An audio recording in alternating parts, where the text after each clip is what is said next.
I heard, from Peggy after her first mission trip, that it's something you really need to do and it'll rock your world. I remember Pastor Scott telling me how it was going to rock your world, and until you do it, you have no idea how it's going to rock your world. I mean, until it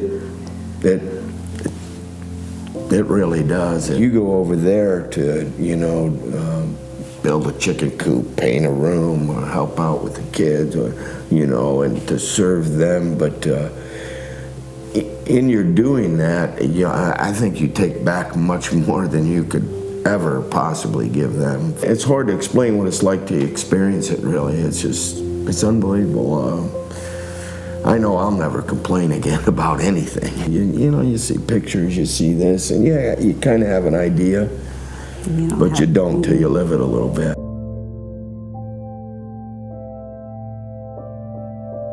We are sponsoring Sara and Sergio, two brother and sister, 2.5 and 3.5. It was a Wednesday, and they asked me who I wanted to sponsor.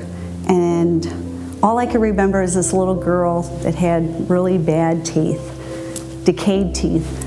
And I wanted to be able to sponsor her because all I could think of is she could get medical care. She, can get her teeth fixed, but I didn't know her name. So I went through my phone and I thought, well, you know what, I'll just pick someone else. And I happened to. This is the girl with the big brown eyes when I was looking at my pictures, and I showed Rachel. I said, this is the one I want to sponsor. I felt really bad the night before because I was thinking I really wanted to sponsor that girl with the decayed teeth, but I couldn't. All I could think of is I don't know her name. And we went to pick her up, to meet the family, and I picked her up, and she was the girl.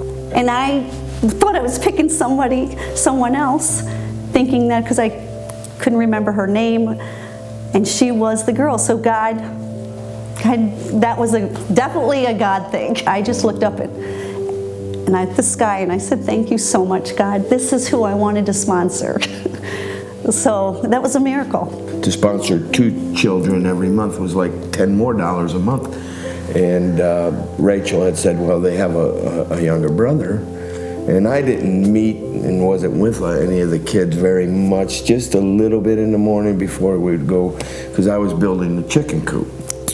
So I said, well, yeah, we'll sponsor the little brother also. I spent the Friday, instead of at the chicken coop finishing that up, I spent it at the Isaiah Center because Sergey came in the morning with Sara, and so we got acquainted with the kids. And it was a little rough at first because, the way men sometimes treat their families isn't the greatest, and it's like I was telling you, he'd give you a high five, but you put your hand up like this, and he'd kind of shy away. But by the end of the day, we were bonding, and then when it's time to go and he's leaving, I'm crying. He couldn't leave. Yeah, I didn't. I stayed there right till about cleanup time, and then went to the chicken coop for about a half hour at the end of the day. It was just one of those things that I'm staying here, and it was amazing.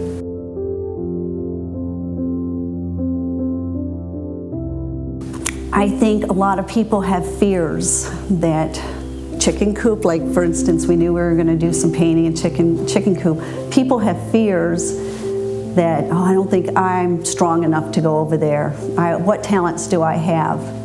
But the most precious talent that we all have in our church unity is love.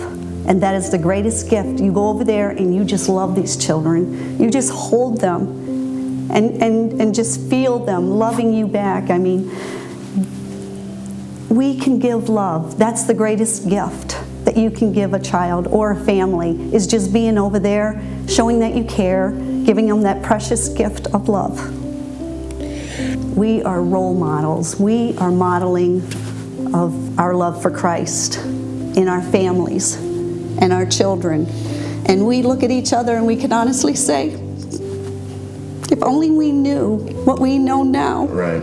When our children were smaller, bringing them to church, having an intimate relationship with Christ, Having prayer time, Having prayer all time, the holding- little things. Yes, you know, knowing what we know now, going over there and being a role model, a disciple of Christ, and bringing these people closer to God is more of a gift than I could ever give anyone.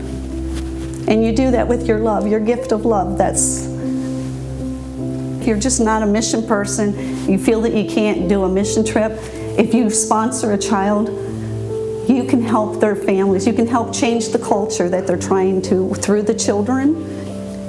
And knowing Christ, feeling Christ, and just having that knowledge that God loves them. Just sponsor a child. He asked us to go for a reason. Now we know. We expanded our family. Yeah. And I can't wait to go back to be able to see them both.